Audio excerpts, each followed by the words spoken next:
Okay, let's be real. We all want to live longer, right? But what if I told you the secret to a long, healthy life isn't some, I don't know, mythical fountain of youth? What if it's really just a series of simple choices you can start making, like today? Well, that's what we're going to break down. Let's figure out how to stack the odds in your favor. You know, it feels like every single week there's some new, totally conflicting advice on how to be healthy. It's overwhelming, right? So, in this explainer, we're going to cut through all that noise. We're giving you a clear, actionable roadmap, and it's built on just 3 core pillars of health. Super simple. You ready to dive in? All right, first up, let's talk about pillar 1, the body. This is your physical machine, right? And we're going to look at the 2 most important things you can do for it. It all boils down to how you move it and what you use to fuel it. Simple as that. Let's kick things off with movement.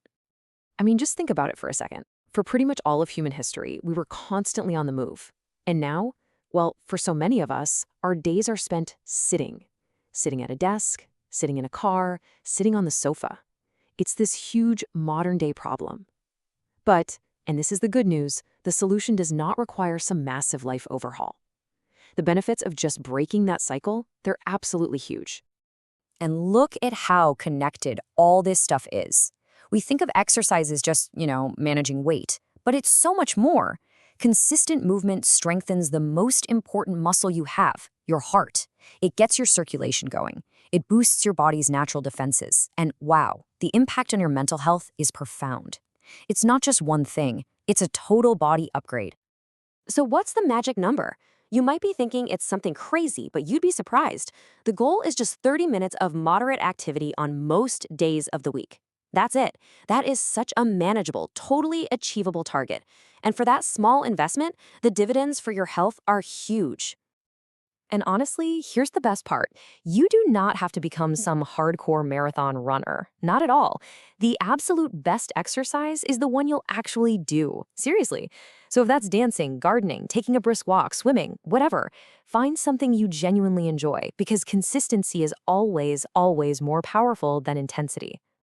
Okay, so that's movement. Now for the other side of this physical pillar, fuel.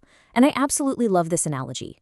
Think of your body like a high-performance vehicle, like a Ferrari. You wouldn't put cheap, watered-down fuel in a Ferrari, would you? Of course not. The exact same thing is true for your body. So what does that good fuel actually look like? Well, it's surprisingly simple. Eat real food. That's the mantra. This is not about some crazy restrictive diet. It's just about nourishing your body.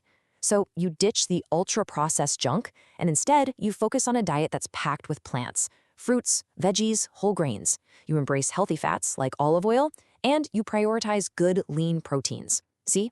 It's all about adding the good stuff in, not just taking the bad stuff out.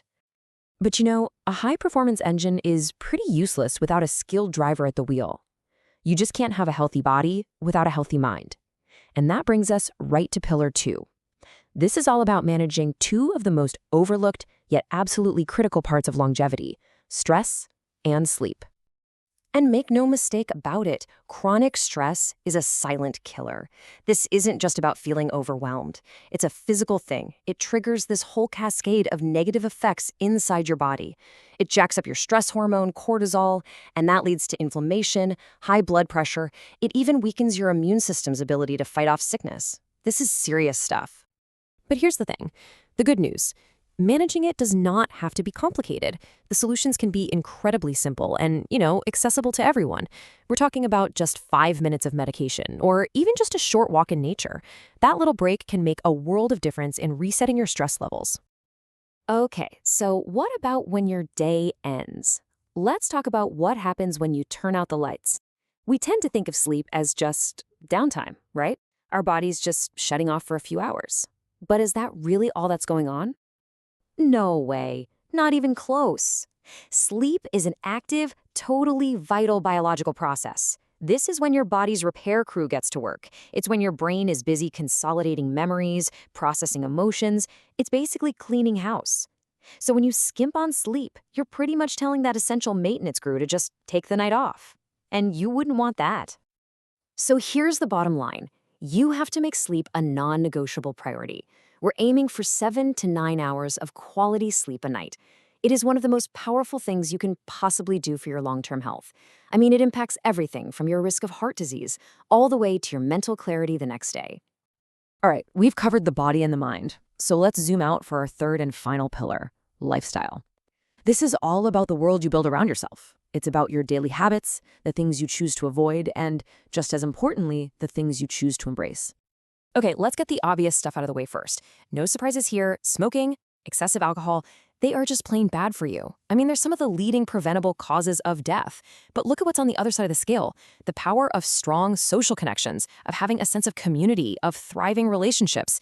That is just as powerful, but in the good direction. Yeah, this quote really says it all. Just let that sink in for a second. Study after study shows that loneliness and social isolation can be just as damaging to your health as smoking or obesity. Why? Well, because it triggers that same exact chronic stress response we were just talking about. It floods your body with cortisol and inflammation. We're wired to be social creatures. Connection isn't some nice-to-have luxury. It is a biological necessity. Okay, so move your body, fuel it well, de-stress, get more sleep, connect with people, avoid the bad stuff. I know, I get it. It can feel like a lot. If you're sitting there right now feeling a little overwhelmed, the big question is, where on earth do you even start? Well, the answer is way simpler than you think. Okay, listen up because this is probably the single most important takeaway from this entire explainer. Do not try to change everything at once. That's a recipe for failure. Instead, start small. So small it feels almost too easy. Pick one single thing. Maybe it's adding a 15-minute walk to your day. Or maybe it's just swapping one soda for a glass of water. Focus only on that one thing until it becomes a habit, until it's automatic. Then, and only then, do you add another one. It's all about those small, sustainable changes. That is what adds up over time to a long, healthy, and happy life. It's not some secret formula you have to buy. It's a journey of consistent, mindful choices. So the only question left for you is this: what will your one small thing be?